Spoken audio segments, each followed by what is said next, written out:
Welcome back to RGR Football, where I talk about the NFL and the Kansas City Chiefs in particular. This is going to be the first rumor video of the new year because there's a lot of things getting, I think, blown out of proportion. We need to be careful about where we go going forward, about making offseason plans, because this is the time of all of the offseason plans.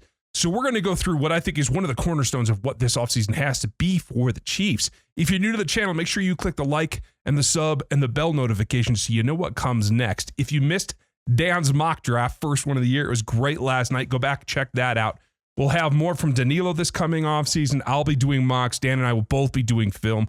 We're probably going to get some new guests around here as well, and we will always keep our Monday night Q&As ready for you. We might even do some live mocks so that you guys can join us. We'll have some perks for the members as well. But the thing that I think is surrounding where these Chiefs need to be right now is the question that we saw develop in the Super Bowl so blatantly, even more so than I thought. I thought that this team was going to be okay at the tackle spot. I thought they were going to get the ball out fast. I thought they were going to try to protect Patrick and really make that the emphasis of the game plan. That didn't materialize.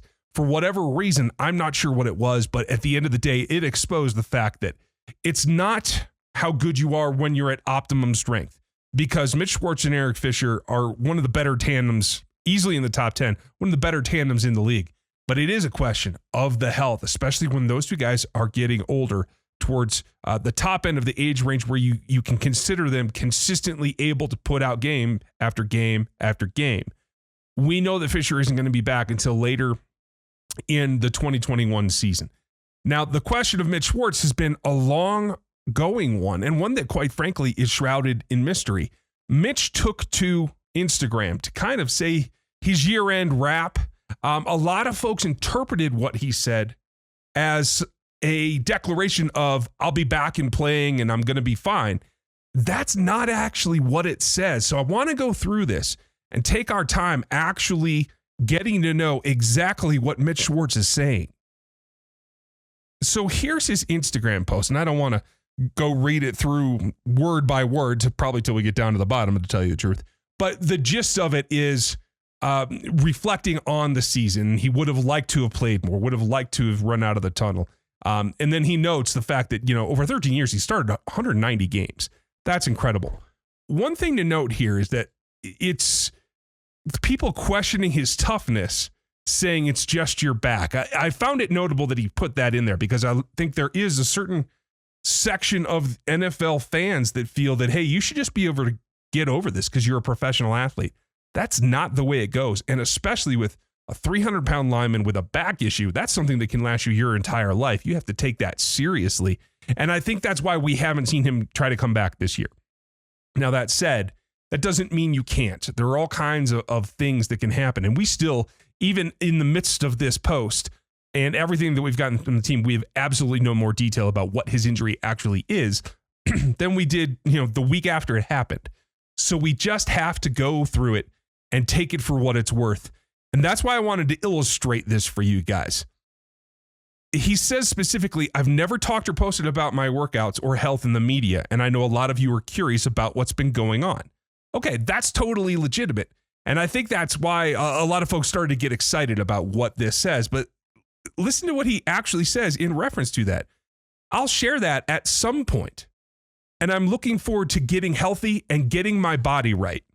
So he's going to give you some information eventually, is what he's saying, and that he wants to get back to being healthy.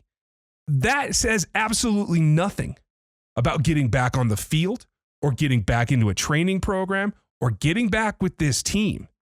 That is a significant thing, and I think a lot of folks have equated one with the other. If you're, 3 months out from an injury that you've had for the first time in your life to miss not only games, but a huge chunk of the season, the majority of it by a long shot, nearly 3/4 when you look at all the games that they ended up playing. This is significant that he's not talking about it, and that he's talking about trying to be healthy and trying to get his body right. This was a much more significant injury than I think anyone thought outside of the building, as far as we that don't have the insight to the actual injury reports. This is a big deal. And so I want you guys to take a step back and look at how he ends this as well. Thanks for the support and well wishes. I wish I could have been out there but proud of the season nonetheless. Again, nothing about the future, nothing about his plans. And so I think for a design of the offseason that has to take into account who's going to be where, particularly at the tackle positions and particularly on the offensive line. We know they can do some work on moving things around on the interior of the offensive line as well. So we have to make sure that we take this for what it is, and that is not a declaration of him returning to the playing field. So that makes you have to shift your commodities and double check your plans, not only to have a starter, but to have depth. And we know that Lucas Niang was drafted last year, a guy who played always on the right-hand side. He would be the natural person to look at taking over for Mitch Schwartz if Mitch, A, isn't able to get his body right and healthy and get back to where he feels he can try to get back into shape to play football.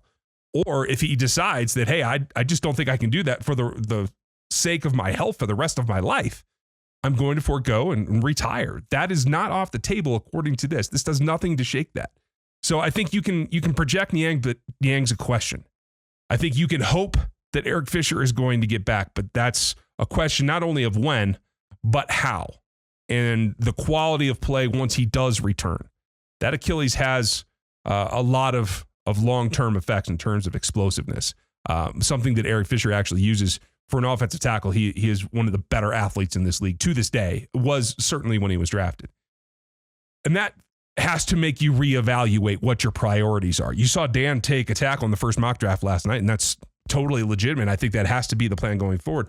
That's not the only thing that has to happen, because you have to bolster your depth, not just, again, as a starter on the right and hoping that Eric gets back. You need to have a plan to go into that season right now, until you know differently, without either of them in your starting lineup for at least half the season.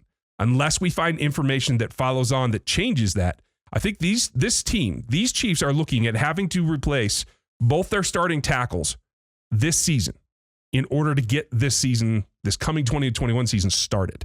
Now, one of those very likely will be Niang. Knock on wood.